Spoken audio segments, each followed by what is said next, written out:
I'd been a dispatcher for 11 years. You think you've heard it all.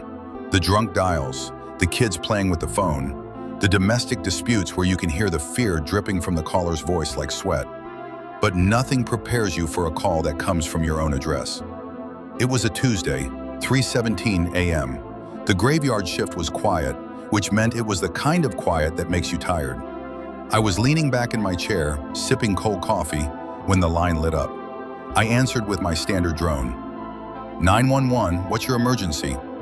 There was static at first, not the kind from a bad connection, but the kind that sounds like someone is holding the phone too close to their mouth, breathing into it.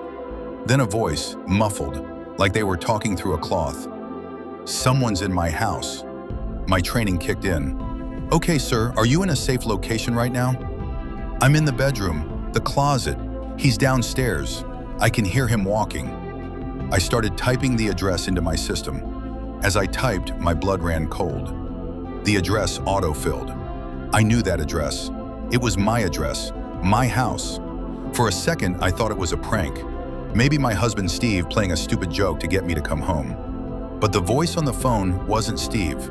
It was higher pitched, panicked. It sounded like my son. But my son Leo was 10. He was supposed to be at his grandma's for the week. He was 3 hours away. I tried to stay calm. Sir, I need you to tell me your name. Leo, the voice whispered. Please, he's at the bottom of the stairs. I can hear him breathing. My hands were shaking. I looked at the call trace. It was coming from my house phone. The landline we never used, the one in the upstairs hallway. I signaled to my supervisor, mouthed the words, my house. He rushed over, his face going pale. I kept Leo on the line. Leo, I need you to stay very quiet. I'm sending help right now. Can you describe the man? A long pause, then a whisper so faint I almost missed it. He's not a man. He's wearing a blue jacket, like yours.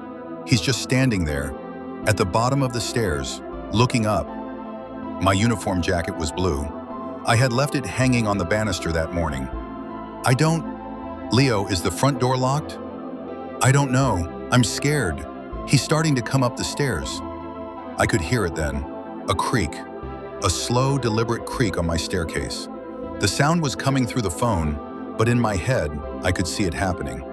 I could see the stairs in my foyer, the worn step on the third one that always creaked. My supervisor was already on his own radio, dispatching units to my house.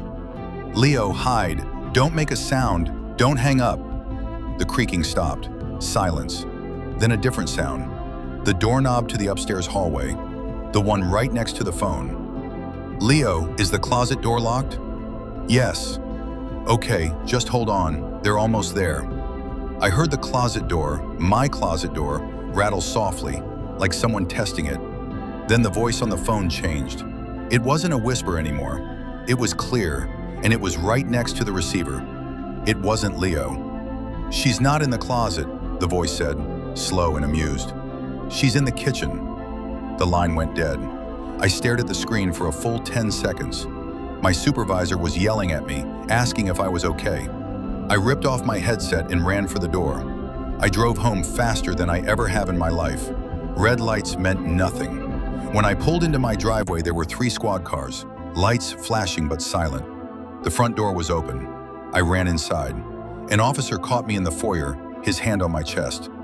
Ma'am, you need to stay back. That's my house, I screamed. My son, where is my son? The officer looked at me confused. Ma'am, there's no son here. We cleared the house. It's empty. I pushed past him and ran upstairs. The closet door in the hallway was wide open. The phone was dangling off the hook, swinging slowly. And in the kitchen, just as the voice on the phone had said, I found her. My mother, lying on the floor, unconscious. She had driven back early with Leo, wanted to surprise me. She was making him a snack when someone had entered through the back door.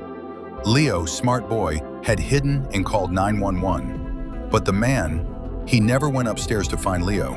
He went straight to the kitchen. He knew where my mother was. He knew she was there even though Leo couldn't see her from the closet. They never found him. But sometimes, when I work the late shift and the line is quiet, I think about that voice. The way it knew my jacket, the way it knew my house, and the way it knew exactly where to go.